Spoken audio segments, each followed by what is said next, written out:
Hello, this is Dawn Takacs coming to you from my office downtown Pittsburgh.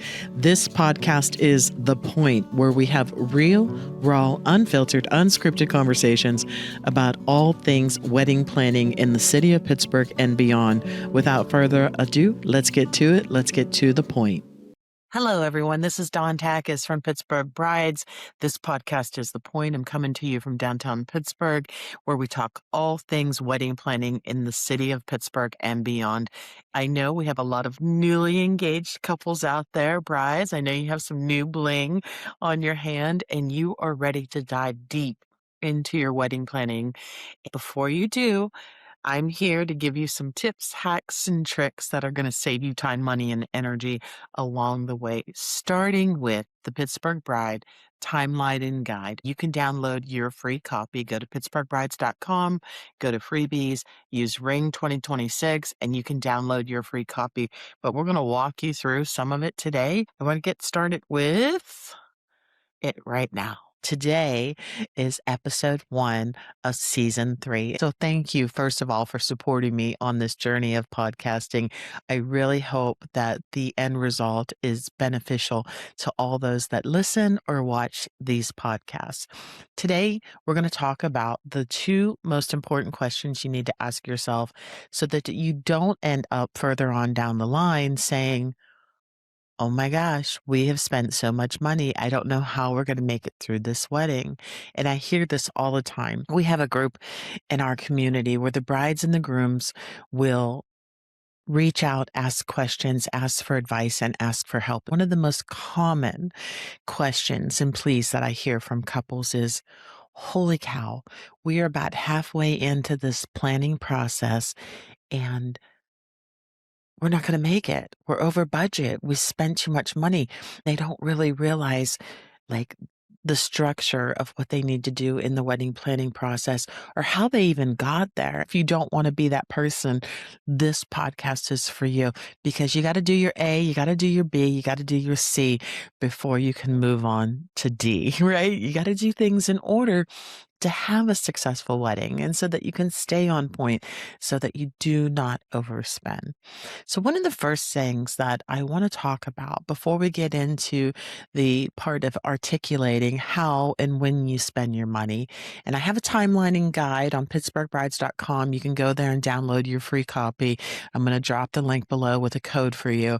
But one of the first things I want to talk about is if you go and you research and you look and you see like what's the average cost for a wedding anywhere in any city in the United States, if you search Pittsburgh, you're going to find that it comes up at around $34,000 to do the average wedding based here in Pittsburgh, Pennsylvania. It's 2026, and I'm just going to be brave and come right out and say, I think that number is wrong. I think that number is grossly wrong. And I think all these wedding websites like the Knot and Wedding Wire and Zola and all the analytics that they run and they come up with a formula is based on so many variables. But I think that there's one thing that the couples, they don't inform them of when they give them those hard numbers is that number, I think, is relevant just to the day, to the ceremony, the reception, just your day. So when they're saying 34,000, it's not for the entirety of your wedding. It's not for all the festivities and everything that goes with your wedding from start to finish. Your bridal shower, your bachelorette parties, your rehearsal dinner, your dress, your attire for your bridal party, your rings that you need to get married, your honeymoon, everything that is encased in your wedding journey and this experience. Those numbers are reception, day of. When you look at it from that perspective, it kind of makes sense. It doesn't make sense that you can do the entirety of your wedding for $34,000. Like, I know that some people can and will, and it's all relevant to where you are in your budget and your plan and your affordability. I know that there's plenty of people that do a backyard barbecue for $3,000. I don't want to be dismissive of that, but I'm saying to say that the average wedding in its entirety, $34,000 in the city of Pittsburgh. I think that's way off base. I think it's disingenuous. And I think it actually hurts our couples because they're not getting a clear evaluation of what they need in order to execute. And then these become the couples that are halfway in and they say, wait a minute, we don't have enough money. We're not going to make it. We're over budget. This is looking really bad. They get there and they're frustrated because they're getting bad information to start. So I'm going to back up. I'm going to say, okay, let's do our ABCs. A, and this is going to be easy to remember. You need to sit down with your love, your partner, and make an A list of everybody that has to be at your wedding, the people that are most important to you, your closest friends, family, and peeps. You want that A list. And once you complete the A list for both sides, then I want you to do a B list. The B list are people that are dear to you, that are close to you, maybe a friend from school or a distant cousin that lives out of state. I'm saying is this A list is who we have to have at our wedding. These are our closest friends and family.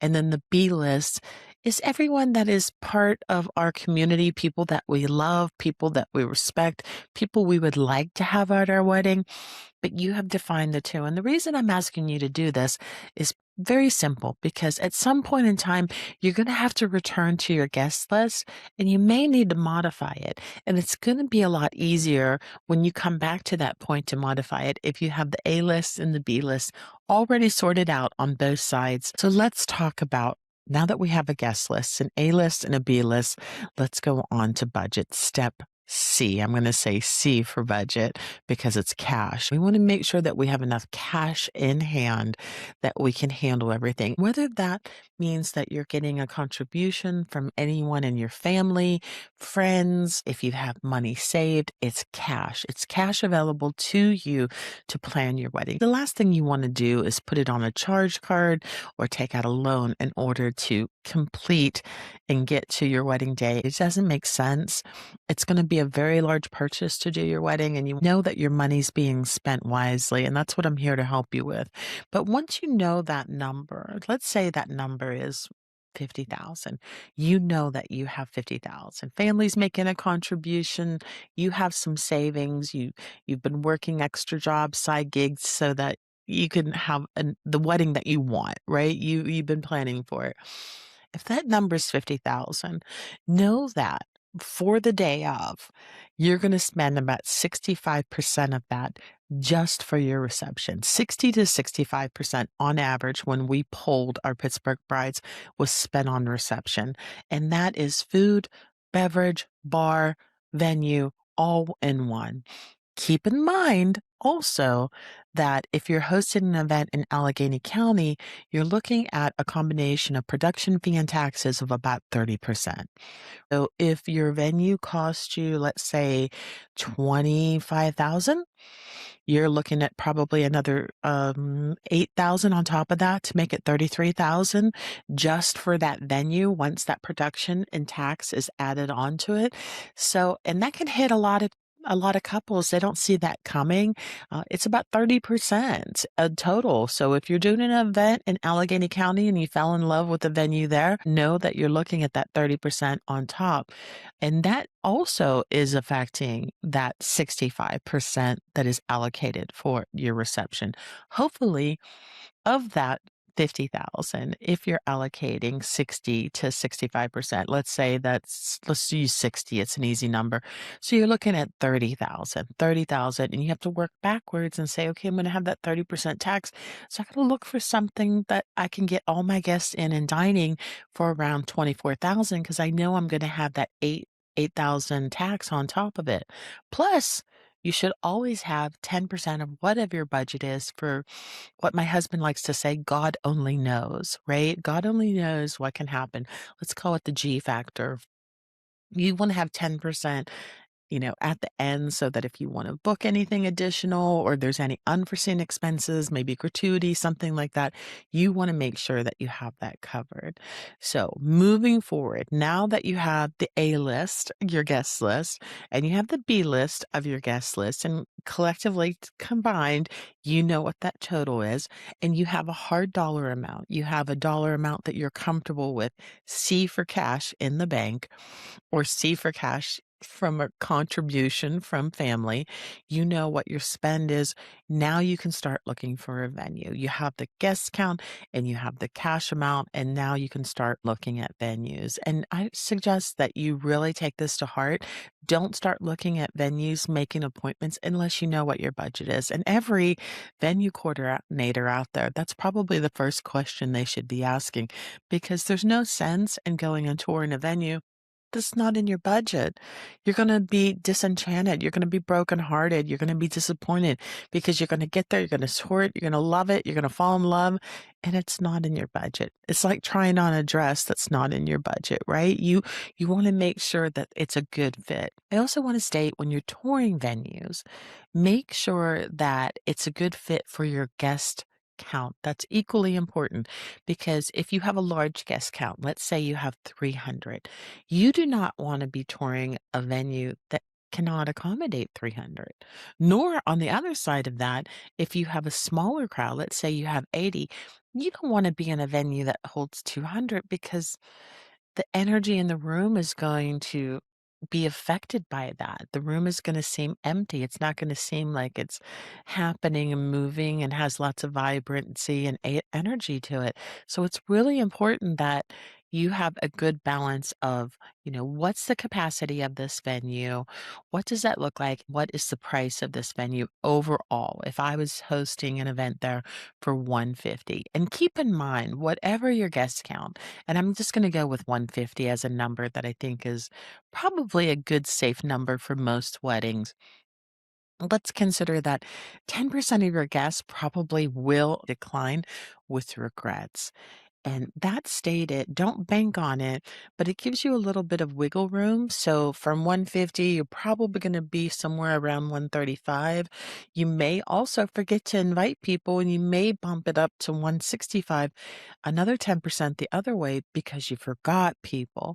So these are things that you need to consider, because it's really hard to do a guest list, and it's even harder to shop for a venue without one. You really need to know what that count is. It's critically important. And you also need to know the C. You need to know the big C. You need to know how much cash that you have to allocate to your wedding, because without it, you're kind of going in blind.